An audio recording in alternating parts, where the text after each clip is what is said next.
Okay, guys, so this is section 3.3, part 2. So the last section, we just introduced logs.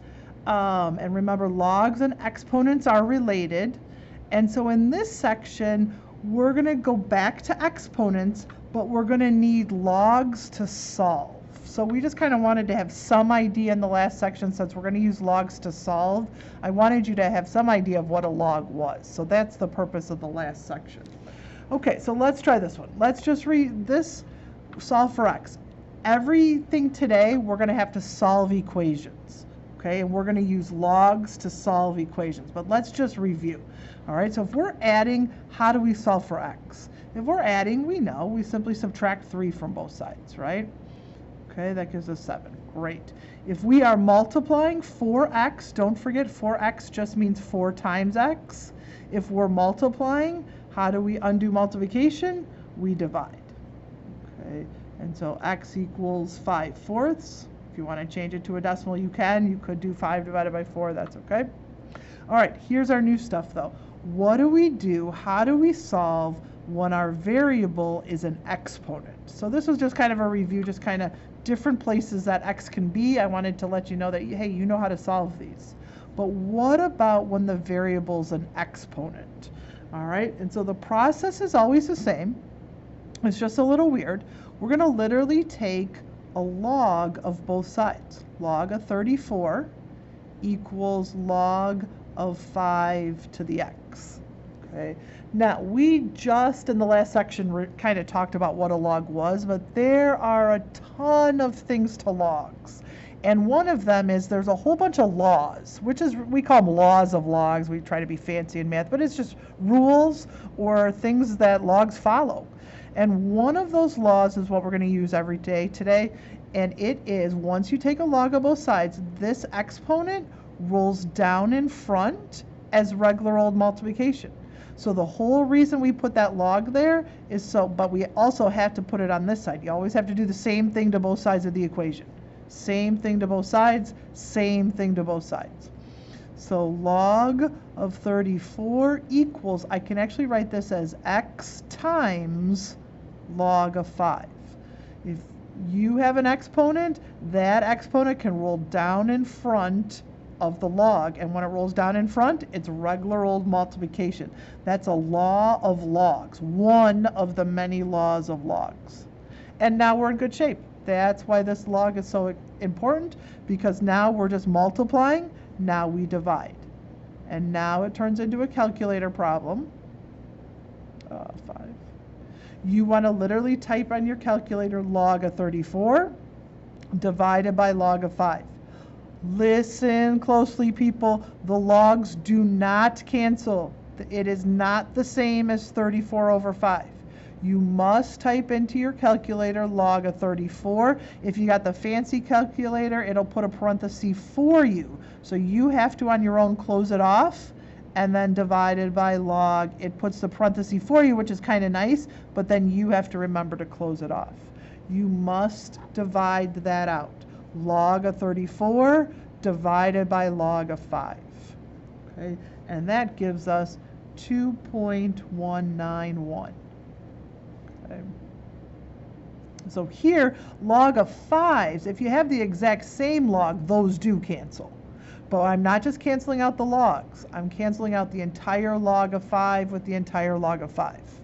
If I don't have the same log, they don't cancel. You can't even reduce. Like if this was 30 and this was 5, I cannot reduce that to 6. There's no reducing. The only thing that cancels out is the same thing.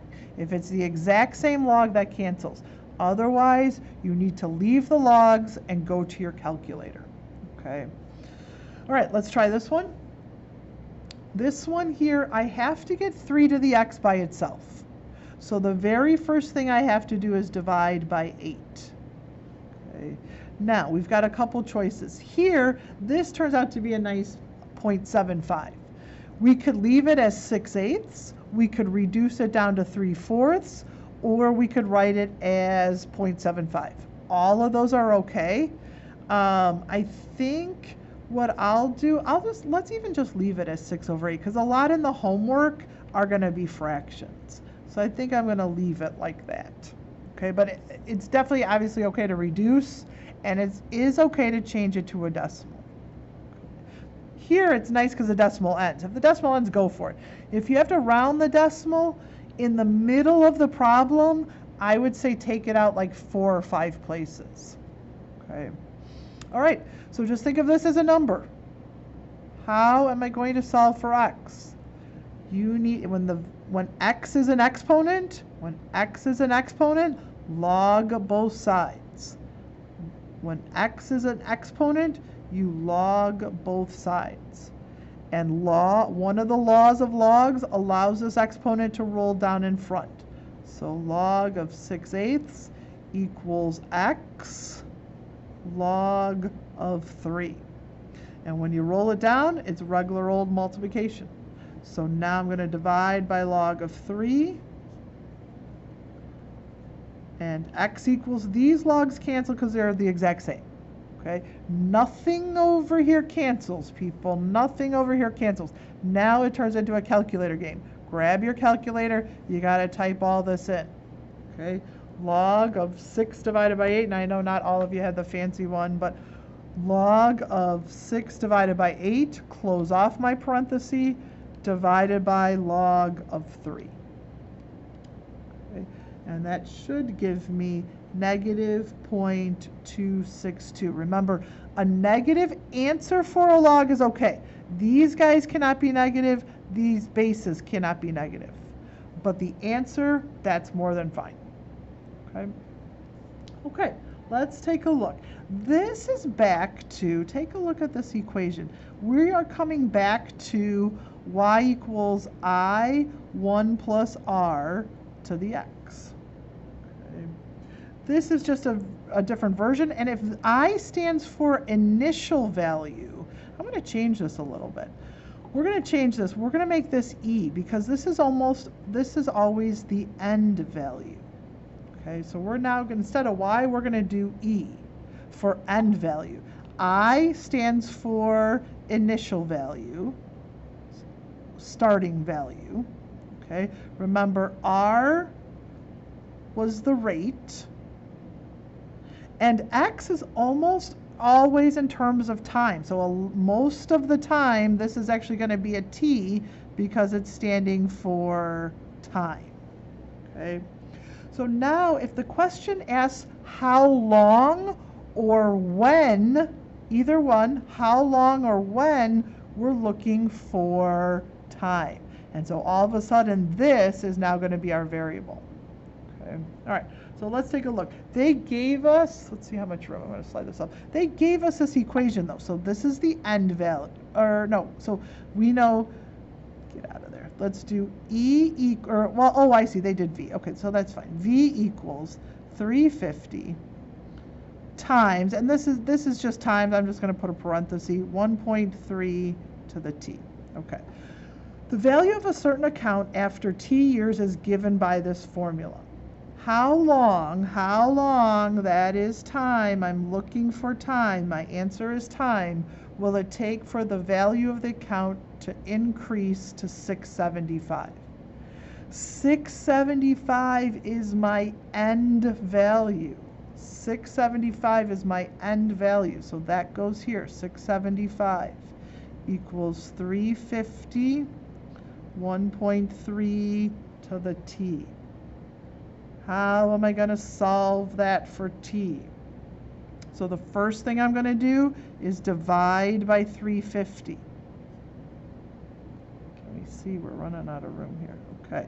I could reduce this. I could change it to a decimal, or I can actually just leave it. 675 over 350 equals 1.3 to the t. How do I solve if my variable's up high? How do I solve if my variable's an exponent?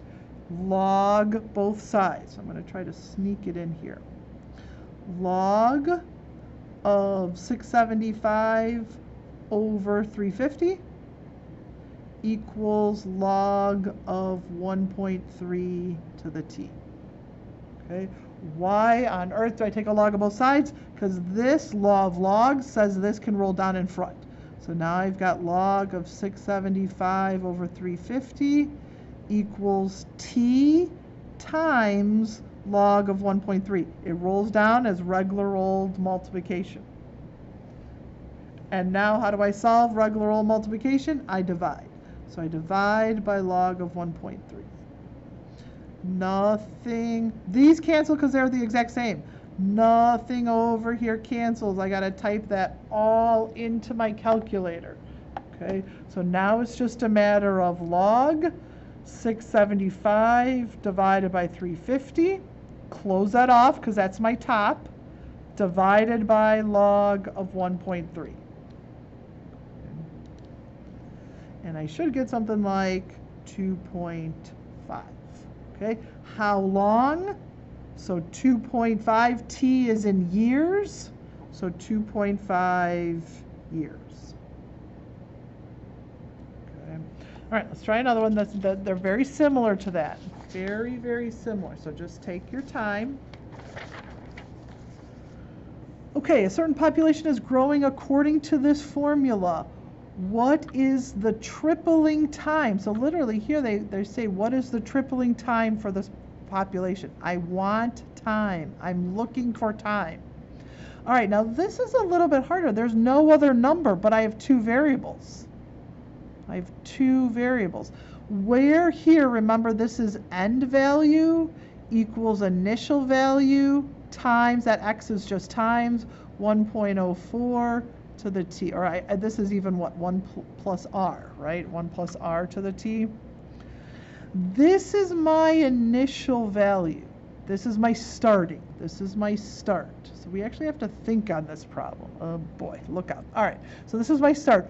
What would my end be if I want this to triple? What would I want my end amount to be if I want, what is the tripling time? How long is it going to take? Remember, this is my initial value. So I just take it times 3. So 2010, that's not a year. That has nothing to do with a year, so don't think that's a year. It's just that happens to be my initial population. I have 2010 whatever, okay, times 3.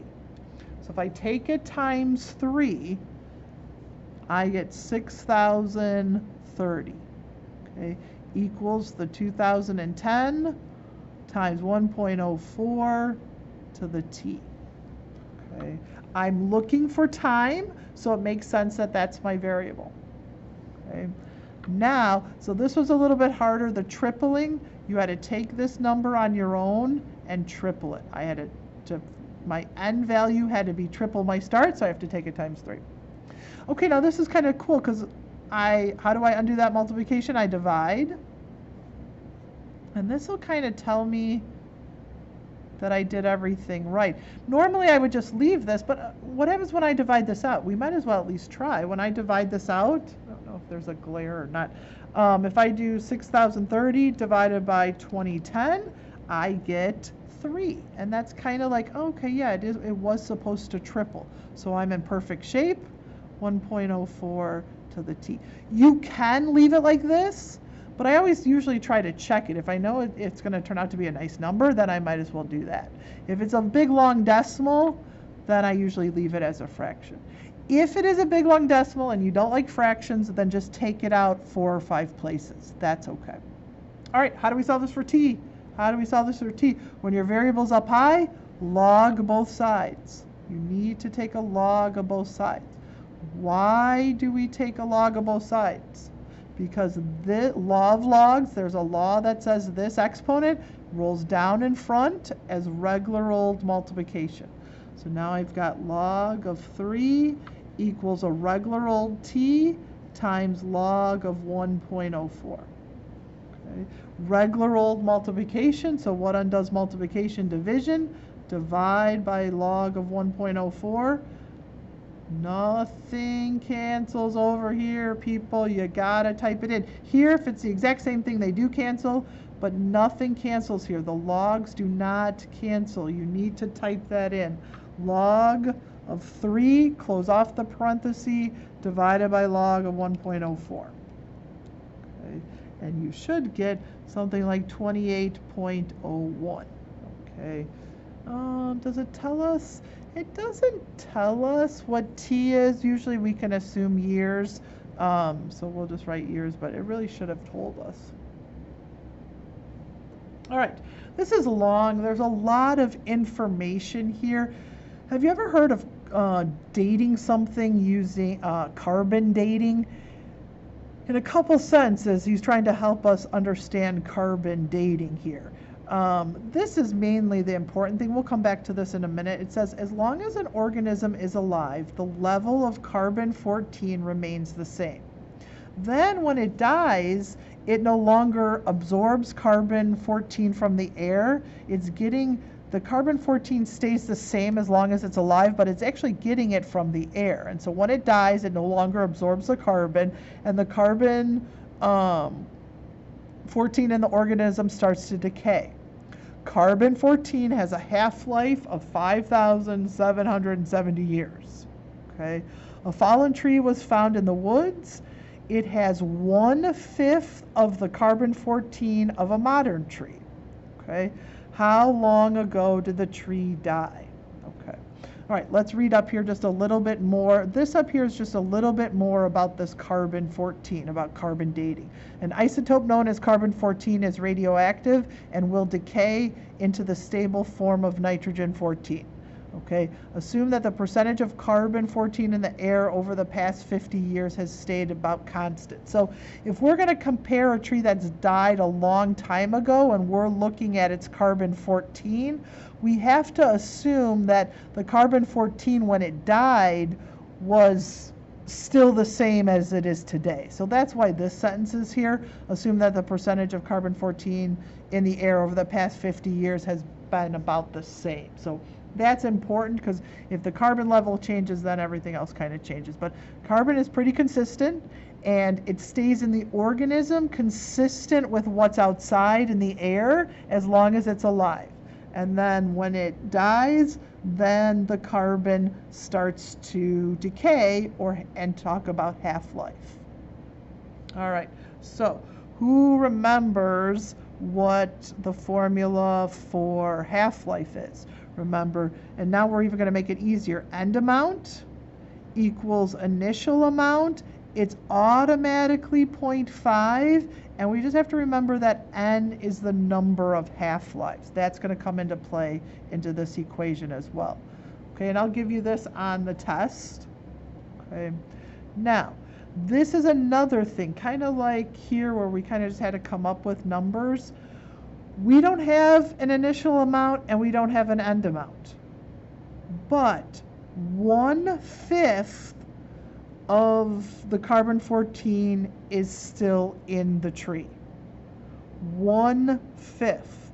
So I kind of had to come up with a number. I started with 500. You can literally start with anything. This would be 1/5 of that.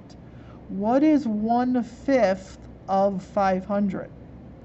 1/5, and that actually means you take actually 500 times 1/5.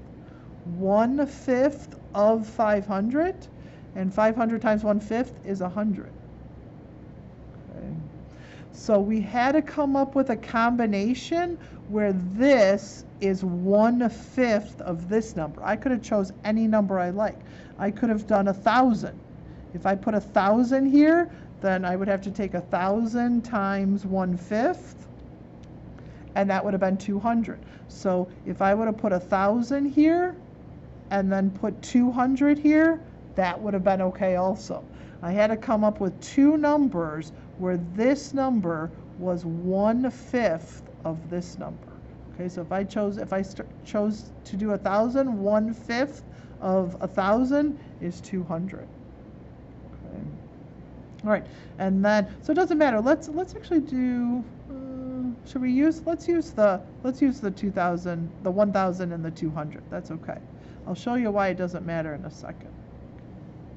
Because actually, I'm going to show you right now. Because what do I do here? The very first thing I do is divide by 1,000, And guess what I get when I divide by 1,000? You could just type that into your calculator. You get 1/5.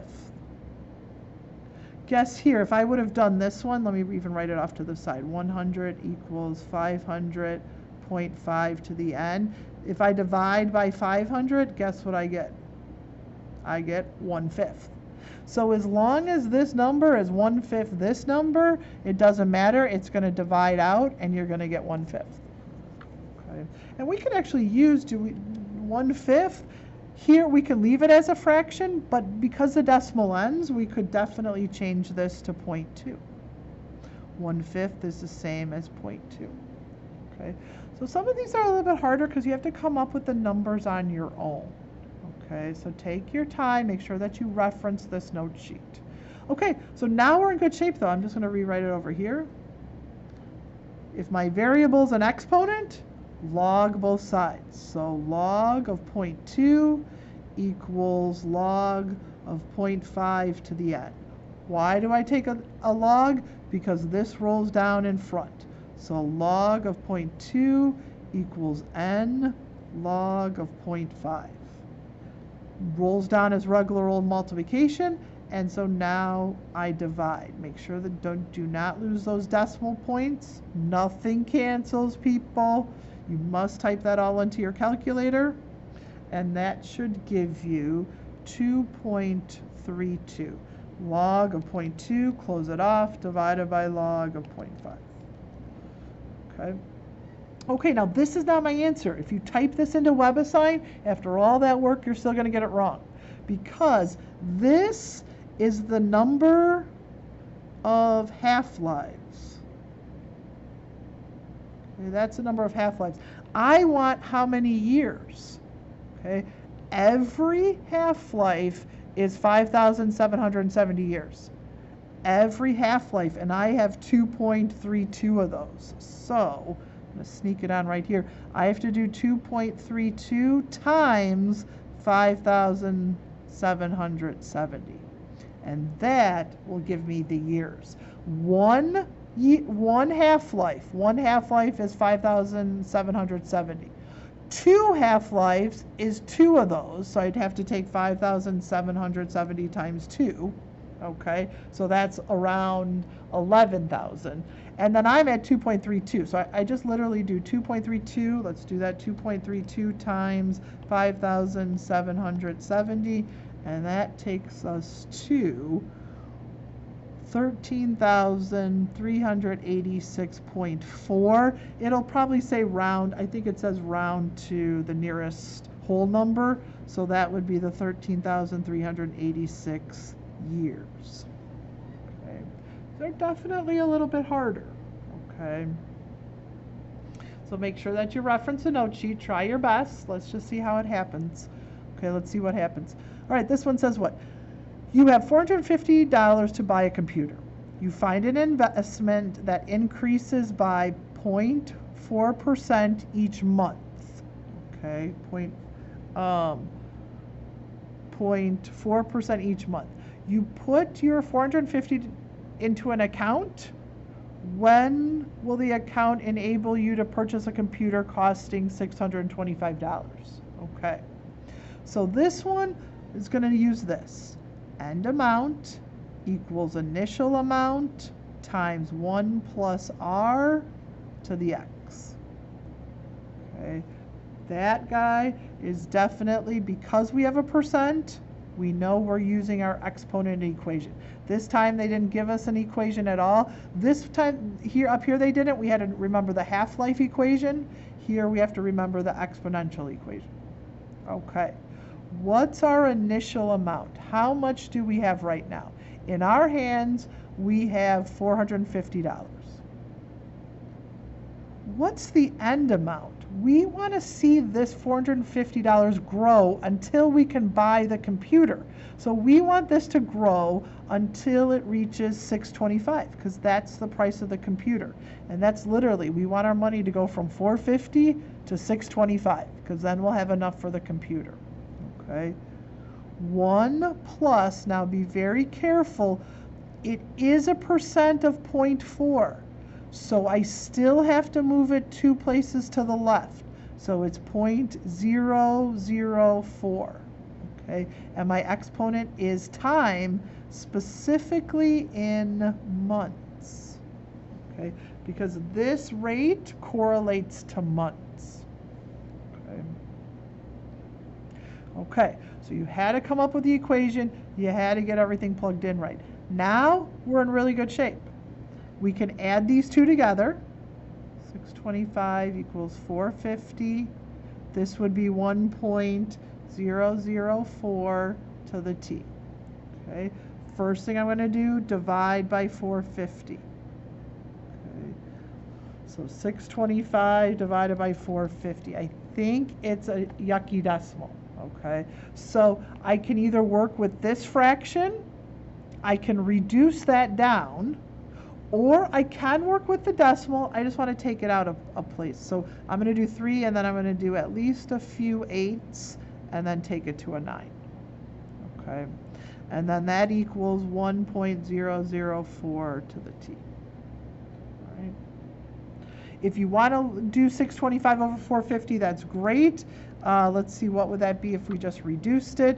It would be 25 over 18. Okay, so you can have 3 things here.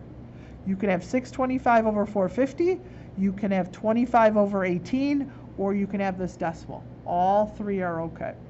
The main important thing is that you see your exponent, it's up here, log both sides. Log of, and just write it out. If you're going to do the decimal, just write it out. We can kind of take a shortcut. I can move this t down in front and then write the log. That's the whole reason to take the log, is so that t rolls down in front. Okay, how are we doing space? Okay, and then divide by log of 1.004. Okay. Log of 1.004. Okay, so now it turns into a calculator problem. Log, if I'm going to do the decimal, 1.31239 divided by log of 1.004. And I get, I'm running out of room, so I'll do it up here, 82.3 months. Okay. All right, if I want to know how many years that is, does anyone know how to change months to years? If I want to know that, I just divide it by 12, right? If I divide that by 12, 82, every 12 is a year. So every 12 months is a year, so I divide that out. That would be, so I can write that down, 82.3 divided by 12 will take me to years. By that time, the computer's going to be long gone, isn't it? It's gonna take us 6 years. Okay, so maybe something else will be bought by then, but at least you get the idea. Hopefully, maybe this would be a little bit more. That's a pretty small amount. But if this is all I'm given, I may no longer want to buy the computer, but it's going to take me almost 7 years to transition my money from 450 to 625. Okay. All right. All right, how are we doing? We got a few more here. This is a long lesson. Okay, let's take a look at this guy. All right, this time we're back to half-life. Okay, the half-life of radium-226 is 1,600 years. Suppose that we start with 67 grams of radium. How many half-lives will it take for there to be only 15 grams? Okay, so we got to kind of think on our own, what's half-life? End amount equals initial amount, 0.5 to the n. Okay, that you have to remember on your own. That is for half-life. Okay, what's the initial amount? Now you got to go through and plug in what you've got. You start with 67 grams. So 67 goes there. And they actually tell us this problem could actually be first. This one isn't too bad. What's the end amount? How many grams am I getting down to? 15 grams. Okay, so 0.5 to the n. All right, so that wasn't too bad. You had to know the half-life formula, and then plug in your start, your initial, plug in your end. Okay. All right, so the first thing you're going to do, divide by 67. Let's see, 15 divided by 67 is a weird decimal.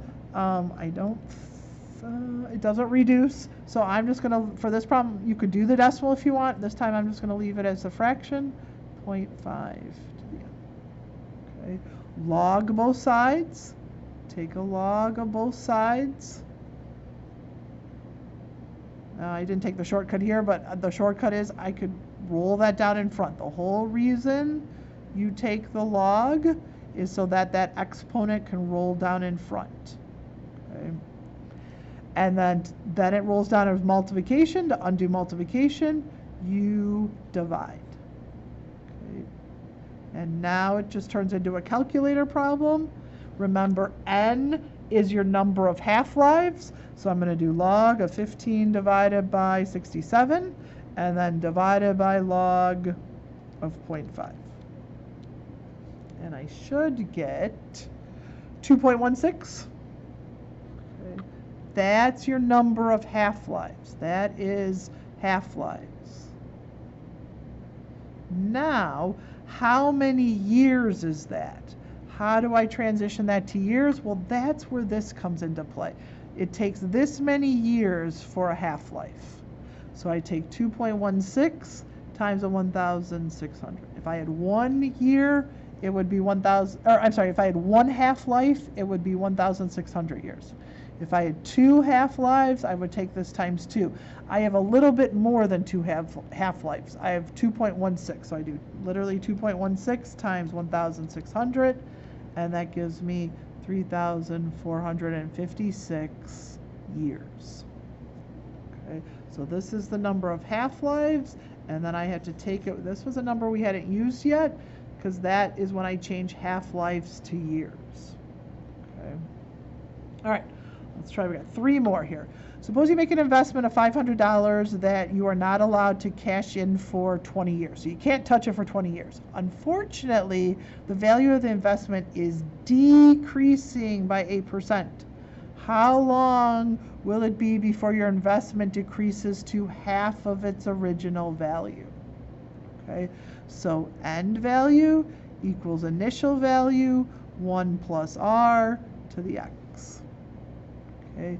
My initial value, I'm plugging in 500. Okay. My end value is half of the original, half of the initial. So this is going to be 250 because that's half of 500. Now my rate, oh, actually this should be minus. Why should that be minus? Because it is decreasing. So remember, it could be plus or minus. We usually see pluses. We usually see growth rate. We usually see growth, but this is actually decreasing. So this has to be 1 minus my rate as a percent. Move it 2 places to the left, 0.08.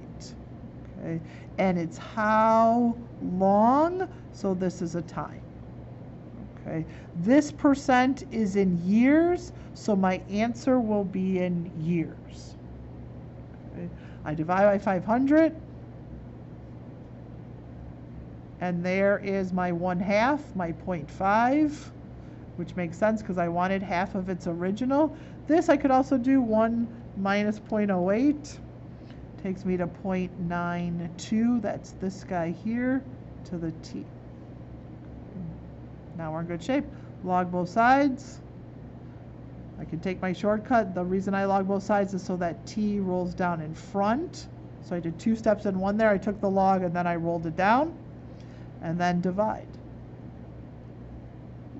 92 divide by log of 0.92. Okay. And then it's just a matter of type it in. Log of 0.5 divided by log of 0.92. And that gives me 8.3. So 8.3 years is t. All right, let's try. We got 2 more. Suppose that inflation, so that's increasing, is 2.5 per year. Suppose that in 2005 the cost of a pair of work boots was $55. How long? That's time. Time is my exponent. Okay. Will it take for the work boots to cost $80? So this is a great one. This is a good one. End amount equals initial 1, this time we're back to plus r to the x. Okay. What's my initial amount? In 2005, the start of the problem, $55. What's my end amount? I want to see how long, I want to see time, I want to see this exponent when the end amount is $80. My rate, make sure you move it 2 places to the left, is 0.025. And this x can be time. That's what I'm looking for. How long, time, that's my exponent. Okay. All right, so we can divide by 55. 80 divided by 55. The decimal goes on forever, so I could do 80 over 55. I could use that decimal, just take it out 5 or 6 places, or I could simplify. I don't think we've done that yet, so this simplifies to 16 over 9. Okay, and then I'm going to add this 1.025 to the t. Okay, now we're in good shape. Log both sides. I'll do my shortcut. The reason I log both sides is so that t rolls down in front. So it was up here, but once I put the log there, it can roll down in front. And then divide by log of 1.025. Log of 1.025. Okay, then it turns into a calculator. I just type this in. Here it cancels. Nothing cancels over here, right? So I type in log of 16 divided by 9, and then divided by log of 1.025. Okay, and that gives me, oh, wait a minute, hang on a second.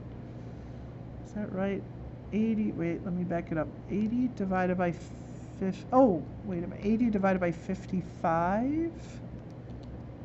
Hang on, hang on, this should have been 11. I don't know where I got the 9. Who knows? This should have been 11. Sorry about that, guys. So 16 over 11. 16 over 11. All right, so that's okay. This just reduced. I don't know what, who knows what I typed in. Let me, 80 divided by 55 reduces to 16 over 11. Okay, that looks better. All right, so let me try that again. So log of 16 divided by 11, and then divided by log of 1.025. Okay, that looks better. And that gives me 15.17 years. Okay, the final answer, look, they'll usually say, I think the directions say like round to 2 places, but in the middle of the problem, I would always take it out 4 or 5 places. If you're not going to do a fraction, at least take it out 4 or 5 places. At the very end, you can round according to what it says. All right, guys, last one. Here we go. If the per capita growth rate of the world population continues to be what it was in the year 2000, okay, the world population T years after July 1st, 2000 will be this. So this time they're giving us this formula. All right, so the end population is equal to 6.185 times, and then this guy, make sure I copy it right this time, to the T. Okay. According to this formula, when is time, which is the exponent, will the world population reach 9 billion? Okay. What is 9 billion? 9 billion is the end amount. So, I'm going to do parentheses. Can we solve this for t? That's not a problem at all. We can definitely do that. Divide by 6.185. Always divide by that first number. All right. 9 divided by 6.185. So maybe this one I'll do the decimal. 1.455133. Okay, so that's this guy divided out. Equals 1.0121 to the t. All right, now we're in good shape. Log both sides. I know it's a really long number, but just write it out. I'll take my shortcut. I'm going to bring the t down because when I log both sides, that's the whole point of logging both sides. The t's here, I can roll it down, and then I divide. Okay, let's see how this turns out.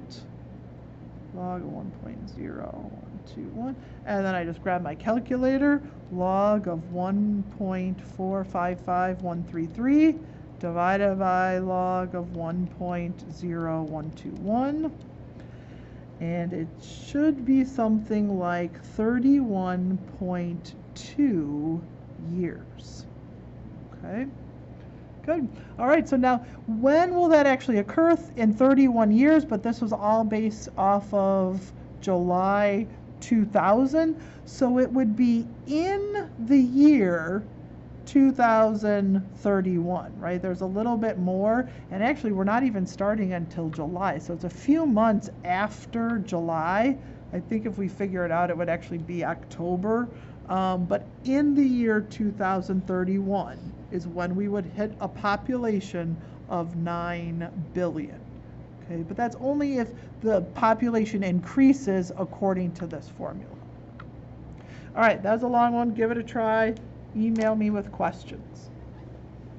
And just try your best, guys. Just try your best.